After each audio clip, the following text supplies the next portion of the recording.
अपनी 1 साल की बेटी को जब कोई अनजान निर्दयी दंपति किसी टैक्सी वाले की टैक्सी में छोड़कर चला गया, तब एक लड़की के अंदर की माँ रूपी ममता ने उस बेसहारा बच्ची को अपना बनाना चाहा। लेकिन ये इच्छा जैसे ही उसने अपने पति के सामने रखी, उसके पति ने अपने और उस बच्ची में से किसी एक को चुनने की शर्त रख डाली। आखिर उस लड़की ने अपने पति और उस बेसहारा बच्ची में से ही किसे चुना, और उस बेसहारा बच्ची का आगे हुआ क्या? इस दिल छू लेने वाली कहानी के बेहतरीन सफर से पहले वीडियो को लाइक और चैनल को सब्सक्राइब कर लीजिए। और कहानी को पूरा सुनने के बाद हम आपके विचार जानने के लिए बहुत उत्साहित रहेंगे। ये कहानी है हिमाचल के चमोली शहर की, जहाँ स्वाति अपने पिता और छोटी बहन के साथ रहती थी।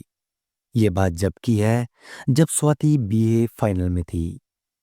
एक दिन अचानक पापा ने आकर कहा, कल तुषार के मम्मी और पापा आ रहे हैं तुम्हें देखने। स्वाति, तुम घर पर ही रहना। अचानक शादी की बात सुनकर उसे झटका सा लगा। स्वाति अभी आगे पढ़ना चाहती थी, कुछ बनने की तमन्ना मन में थी, पर जब पापा से कहा तो दो टूक जवाब सुना दिया। देखो स्वाति, मैं तुम्हारे कुछ बनने के चक्कर में नहीं पड़ना चाहता। फिर तुम्हारे पीछे छोटी भी तो है। अपनी नौकरी रहते मैं तुम दोनों के हाथ पीले कर देना चाहता हूँ। भगवान ने बेटा तो दिया नहीं, समय रहते मैं अपनी जिम्मेदारियों से मुक्त होना चाहता हूँ। तुषार अच्छे खाते पीते घर का लड़का है। वो तो तुम बहुत सुंदर हो, इसलिए बात बन गई, वरना उसके घर लड़की वालों की लाइन लगी है। पापा स्वाति को समझा रहे थे। इसी बीच उसकी आंखों के आगे अंधेरा छा गया। उसके सपने चूर चूर हो गए थे। बहुत रोई थी वो उस दिन। स्वाति को याद आए बचपन के वे दिन जब पापा उसे राजकुमारी कहकर बुलाया करते थे। वे दो बहनें ही थी, पर पापा ने कभी उन्हें बेटे से कमतर नहीं माना। पापा अक्सर कहते थे, देखना, मेरी होनहार बेटियां मेरा नाम दुनिया में रोशन करेंगी। मैं इन्हें आईएएस अफसर बनाऊंगा। लाल बत्ती की गाड़ी में बैठकर जब ये जाएंगी तो दुनिया देखती रह जाएगी। पर माँ के जाने के बाद पापा बिल्कुल बदल गए थे। हमेशा हंसते रहने वाला चेहरा अब चिड़चिड़ा हो चला था। उन्हें अपनी जिम्मेदारियों से निवृत्त होने की भी बहुत जल्दी थी। उन्हें लगता था कि कहीं मेरी भी असमय मौत हो गई तो उसके बाद मेरी बेटियों का क्या होगा। शायद ये भय उनके डिप्रेशन का कारण बन गया और लील गया था हमारे सारे सपनों को। स्वाति और छोटी बहन ने बहुत कोशिश की, पर पापा को डिप्रेशन से बाहर नहीं निकाल पाए। अब तो घर में वही होता जो पापा कहते थे। जिस दिन तुषार अपने मम्मी पापा के साथ स्वाति को देखने आए, उसी दिन उन दोनों की सगाई तय हो गई थी और परीक्षाएं खत्म होते ही उनका विवाह कर दिया गया। सब कुछ इतना आनंद फानंद में हुआ कि सोचने समझने तक का मौका नहीं मिला। वैसे तुषार स्वाति को भी पसंद आया। लंबा कद, गोर वर्ण और उसका शायराना अंदाज। अब उसके सपनों में था तुषार, और सिर्फ तुषार। स्वाति की पापा से सारी शिकायतें भी अब रफा दफा हो गई थी। उसे तुषार से प्रेम भी हो गया था। सच में लड़कियां भी बड़ी अजीब होती है। उनकी जिंदगी में प्रेम का मौसम आते ही वे सब कुछ ड्रॉप कर देती है। सारे सपने, सारी ख्वाहिशें, सारी तमन्नाएं कर देती है प्रेम के हवाले। I mean love. इस एक वाक्य के सहारे वो सब कुछ छोड़कर उस शख्स के साथ उड़ जाती है सपनों के रंगीन आसमान में, जिसे कल तक वो जानती तक नहीं थी। एक शख्स के मिलते ही नए सपने परवान चढ़ने लगते हैं। इंद्रधनुषी ख्वाहिशें नए सिरे से जिंदगी की फलसफा तय करने लगती है। पूरी दुनिया को उसी नजर से देखने लगती है जिन आंखों में उसे खुद के लिए प्यार दिखाई देता है। शादी के बाद ठीक ऐसा ही हाल स्वाति का भी था। तुषार को देखकर दिन शुरू होता तो उसी की यादों में रात। वो वही पहनती जो उसको पसंद था, वही करती जो उसको पसंद आए। स्वाति की सोच और विचार सब पर तुषार का कब्जा हो गया था। तुषार के प्यार का जादू उसके सर चढ़कर बोल रहा था। उसकी जिंदगी तुषार से शुरू होकर उसके आगे पीछे लट्टू की तरह नाच रही थी। शादी के महीने भर बाद वे हनीमून के लिए गोवा चले गए। गुलाबी सुबह, सुहानी शाम, समंदर की लहरें और खुशनुमा माहौल। लेकिन इन सब के बीच कुछ ऐसा था जो स्वाति को हलवे के बीच किरकिरी का एहसास करवा रहा था। हनीमून के दौरान ही स्वाति समझ गई थी कि तुषार को काफी गुस्सा आता है। एक तरफ उसकी जिंदा दिली मन मोह लेती, तो दूसरी तरफ उसका गुस्सा स्वाति के सारे अरमानों पर पानी फेर देता। बात बात पर टोकना तुषार की आदत बन गई थी, पर वो कहती किससे और क्या कहती। 10 दिन गोवा में बिताकर वे वापस हिमाचल लौट आए। धीरे धीरे उनकी समझ में आ गया था कि तुषार जिद्दी, क्रोधी और गुस्सैल स्वभाव वाला मनमौजी इंसान था। उसके लिए वही सही था जो उसने कहा। किसी और की बात सुनना और मानना उसे गवारा बिल्कुल नहीं था। स्वाति सब कुछ जान गई थी, पर उसने सोचा कि अपने प्यार से तुषार की बुराइयों को अच्छाई में बदल दूंगी। बस इसी प्रयास में वो उलझती चली गई। स्वाति का कुछ भी समझाना तुषार को हमेशा उपदेश ही लगता था। वो चिल्लाकर चीख पड़ता था। संयुक्त परिवार में स्वाति को सबके सामने बार बार अपमानित होना पड़ता था। तुषार की टीस स्वाति की आंखों से पानी बनकर बरसती रहती थी, पर इससे कहाँ कुछ बदलने वाला था। शादी के 2 साल बाद तुषार का तबादला दिल्ली हो गया। स्वाति ने राहत की सांस ली कि कम से कम अब सबके सामने जलील तो नहीं होना पड़ेगा। तुषार की आदतें यहां भी ज्यों की त्यों बनी हुई थी। हर बात, हर चीज में मीन मेक निकालना, चिल्लाना और अपनी टांग छोटी से छोटी और बड़ी से बड़ी बात पर ऊपर रखना उसके स्वभाव का सारी चीजें हिस्सा बन चुकी थी। स्वाति लाख कोशिश करती, पर तुषार किसी परिवर्तन के लिए तैयार नहीं था। कभी कभी स्वाति का मन करता कि सब कुछ छोड़कर कहीं भाग जाऊं, कहीं दूर, बहुत दूर। पर कहाँ? ये एक ऐसा प्रश्न था जिसका जवाब किसी के पास नहीं था। दिन, महीने और साल यूं ही गुजरते जा रहे थे। धक्का मुक्की करते हुए सांसें चल रही थी। उसका मोम सा दिल पत्थर दिल होता जा रहा था। शादी को 4 साल बीत गए थे, पर उसकी गोद सुनी ही रही। तुषार को एक और बहाना मिल गया था उसे अपमानित करने का। भगवान भी न जाने किन कर्मों का फल दे रहा था उसे।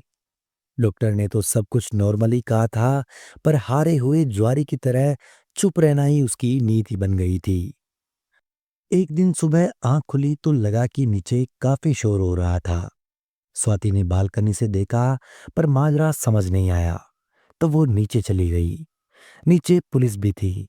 तो पता चला किसी टैक्सी वाले की टैक्सी में कोई अपनी 1 साल की बेटी को छोड़कर चला गया था। बच्ची उस भीड़ को देखकर लगातार रो रही थी।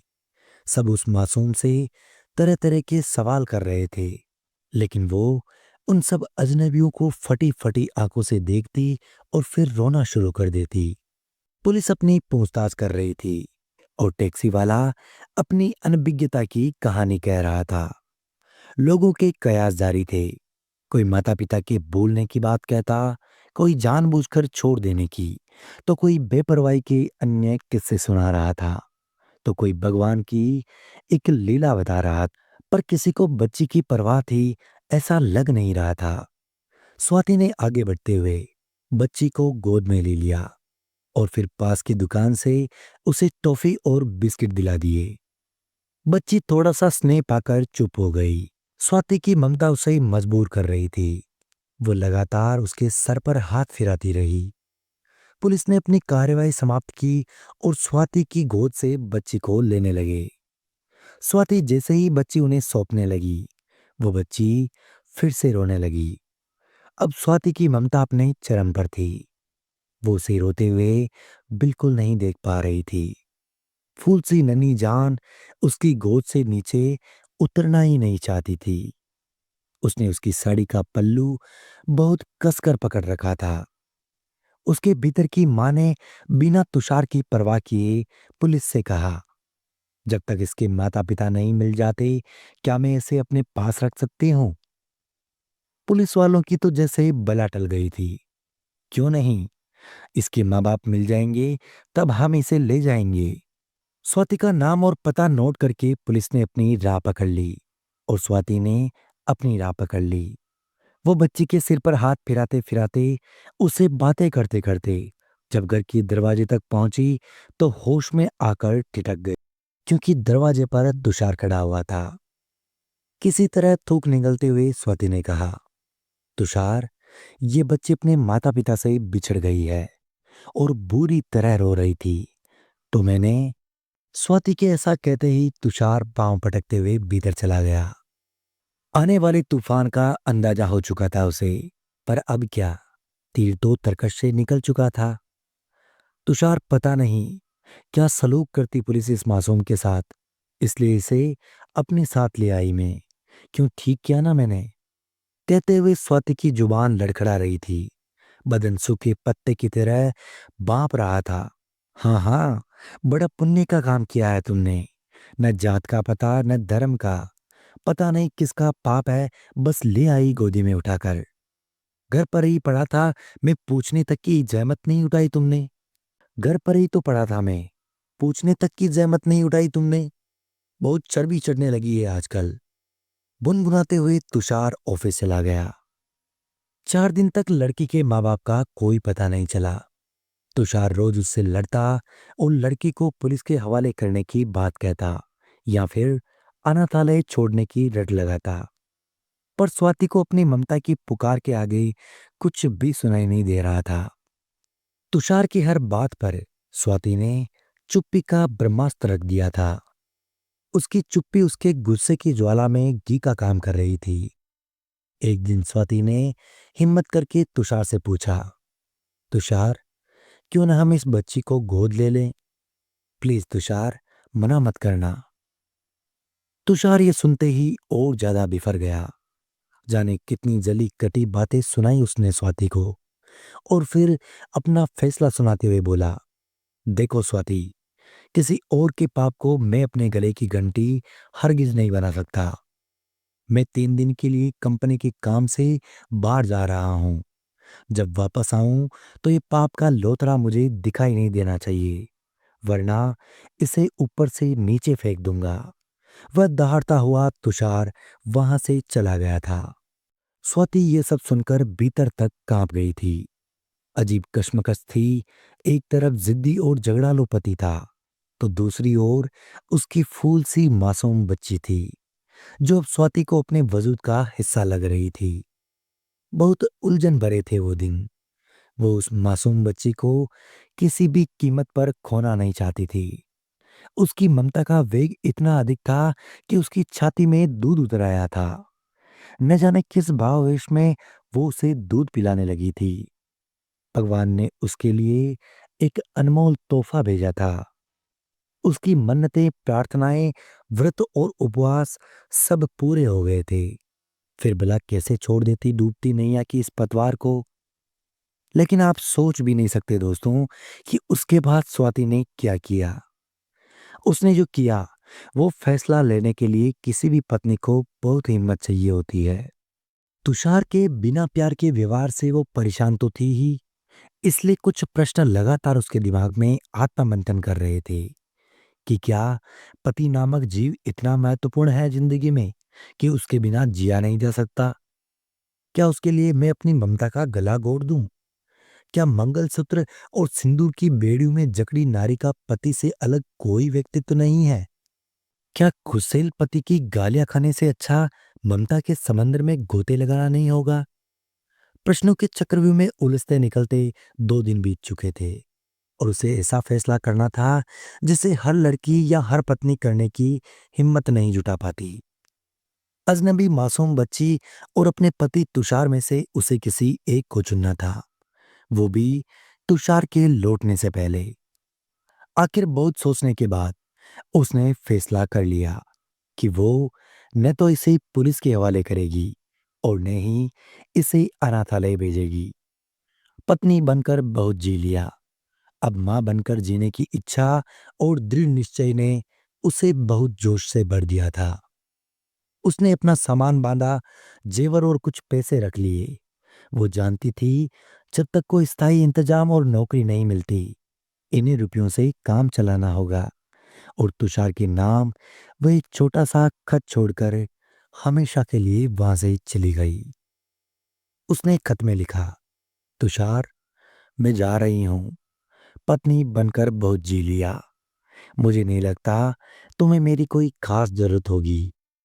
आज इस मासूम को मेरी जरूरत है। तुम इसे अपना नहीं सकते और मैं इसे छोड़ नहीं सकती। इसलिए मैं तुम्हें छोड़कर जा रही हूँ। माँ बनकर जीना चाहती हूँ। तुम चाहो तो दूसरी शादी कर लेना। मैं कभी तुम्हारे पास लौटकर वापस नहीं आऊंगी। मुझे जीने का मकसद मिल गया है और मैं इसे बिल्कुल भी खोना नहीं चाहती। और स्वाति ने उस छोटी सी बच्ची का नाम रखते हुए नीचे लिख दिया कि पूजा की माँ स्वाति। इसके पश्चात हिमाचल से दूर उत्तराखंड के एक छोटे से कस्बे में वो चली गई थी। एक सफेद साड़ी उसके विधवा होने की पहचान बन गई। बेटी का नाम उसने पूजा रखा था। उसके पिता की जगह रणजीत नाम भर दिया। बस यही बन गई थी उसकी पहचान। यहाँ आकर उसने छोटे बच्चों को पढ़ाना शुरू कर दिया और बाद में एक स्कूल में उसे नौकरी मिल गई थी। पूजा और वो एक साथ स्कूल जाते और जिंदगी की आवश्यकताओं को पूरा करते करते आमदनी उतनी तो हो ही जाती थी कि अपना पेट चला सके। पूजा धीरे धीरे बड़ी हो रही थी। पढ़ने में वो काफी तेज थी। टेबल टेनिस खेलने में उसका कोई जवाब नहीं था। राज्य स्तरीय कई पुरस्कार उसे मिल चुके थे। इसी दौरान पूजा की सूरत से हुई पहचान दोस्ती और फिर प्यार में तब्दील हो गई और उसकी शादी बड़े अच्छे से कर दी गई। पिछले 10 दिन पूजा, सूरज और नातिन श्रद्धा छुट्टियां मनाने यहाँ आए हुए थे उसके पास। वो आज पूरी तरह संतुष्ट थी, एक माँ के रूप में, एक नानी के रूप में। बेटी तो होती ही पराया धन है। वो तो खुश थी कि ऐसा योग्य दामाद और नातिन का सुख लिखा है उसके भाग्य में। वो तो अगर दिया लेकर भी ढूंढती तब भी ऐसा दामाद न ढूंढ पाती। ये तो पूजा की किस्मत है कि उसे ऐसा होनहार, व्यवहार कुशल और नेक दिन जीवन साथी मिला। स्वाति के हाथ खुद ब खुद आसमान की ओर जुड़ गए। उसने कहा, हे भगवान, मैं तेरी शुक्रगुजार हूँ। तूने मेरी गोद ममता से भर दी। मेरी सबसे बड़ी दौलत है मेरी बेटी पूजा। मैं बहुत खुश नसीब हूँ क्योंकि मैं एक माँ हूँ। सिर्फ एक माँ। हाँ हाँ, सिर्फ एक माँ। प्यारे साथियों, उसके बाद वह तुषार से कभी नहीं मिली। तुषार ने उसे ढूंढने की कोशिश तो बहुत की, पर वह नाकामयाब रहा। प्यारे साथियों, आपको क्या लगता है? क्या स्वाति ने सही किया था या स्वाति के पास कोई और रास्ता हो सकता था? आपके विचार कमेंट बॉक्स में जरूर शेयर कीजिए। मिलते हैं अगली कहानी के साथ। तब तक के लिए धन्यवाद।